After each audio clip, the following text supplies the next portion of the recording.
আরে আপনি একা একা বসে কি করছেন অর্ণব সাহেব? আপনার জন্য ওয়েট করছিলাম। আপনি জানতেন আমি এখানে আসবো? না, ঠিক জানতাম না, তবে আমার কেন জানি মনে হচ্ছিল আপনি আসবেন। আমারও মনে হচ্ছিল আপনি এখানেই থাকবেন। বাহ, তাহলে তো আপনার সাথে আমার মনের অনেক মিল আছে। মানে দুইজনই একই সময় একই রকম ভাবনা ভাবছি। আচ্ছা অর্ণব, আমরা দুজন কি বন্ধু হতে পারি? হ্যাঁ, ওয়াই নট, অবশ্যই হতে পারি। তাহলে আজ থেকে আমরা দুজন বন্ধু, শুধু মুখে মুখে নয় কিন্তু, মানে একেবারে অন্তর থেকে। ঠিক আছে, ফ্রেন্ডস। তাহলে আমরা যখন বন্ধু, আমাদের মধ্যে থেকে আপনি সম্বোধনটা তুলে ফেলি। আচ্ছা ঠিক আছে, নো প্রবলেম। আর আমার মনে হয় কি জানো, যখন আমরা বন্ধু হয়ে গেছি তখন আমাদের আরেকটু মানে পরস্পরের সম্পর্কে জানা উচিত। হ্যাঁ ঠিক আছে, বলো না তুমি কি জানতে চাও, আমি বলছি। তুমি কোথায় থাকো?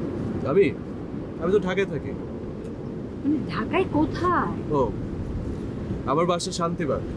তুমি বলেছিলে বাবার হোটেলে খাও আর ঘুরে বেড়াও, কথাটা কিন্তু আমার একদম বিশ্বাস হয়নি। তুমি কি করো বলো না প্লিজ। আমি তো সত্যিই বলেছি, আমি আসলে টোটো কোম্পানি ম্যানেজারই করি, আর কিছু করি না। তাহলে নিশ্চয়ই তোমার বাবার অনেক টাকা। বলতে পারো, আমার বাবার অনেক টাকা আছে কিনা জানি না, তবে আমার বাবার 5 তলা একটা বাড়ি আছে। আচ্ছা ঠিক আছে, এখন বলো যে তুমি আমার সম্পর্কে কি জানতে চাও? তোমার সম্পর্কে কিছু না। কেন, জানতে ইচ্ছে করছে না? ওয়েল, একদিনের পরিচয় যদি আমি সবকিছু জেনে ফেলি, তাহলে আমাদের যখন আবার দেখা হবে পরবর্তীতে, তখন তো জানার কোনো কিছু থাকবে না, সেজন্য। সেটাও ঠিক। Good evening sir. Good evening. আচ্ছা, আপনাদের রুম ভাড়া কত? স্যার আমাদের রুম ভাড়া স্টার্টিং হচ্ছে 9,000 থেকে। কত? 9,000 থেকে 24,000 পর্যন্ত। 9,000 টাকা থেকে শুরু করে 24,000। জি স্যার। তাহলে তো বাপের জমি জমা যা আছে সব বেঁচে এটাই ডিসকাউন্ট আছে নাকি? জি স্যার, ডিসকাউন্ট আছে। কত? স্যার আপ টু 50% ডিসকাউন্ট পাবেন। 20,000 টাকা থেকে 50% ডিসকাউন্ট পাবেন। সব পাশে করা যাবে না। যদি মাটি শুয়ে থাকি না স্যার, যাই জমি জমা বেঁচেছি।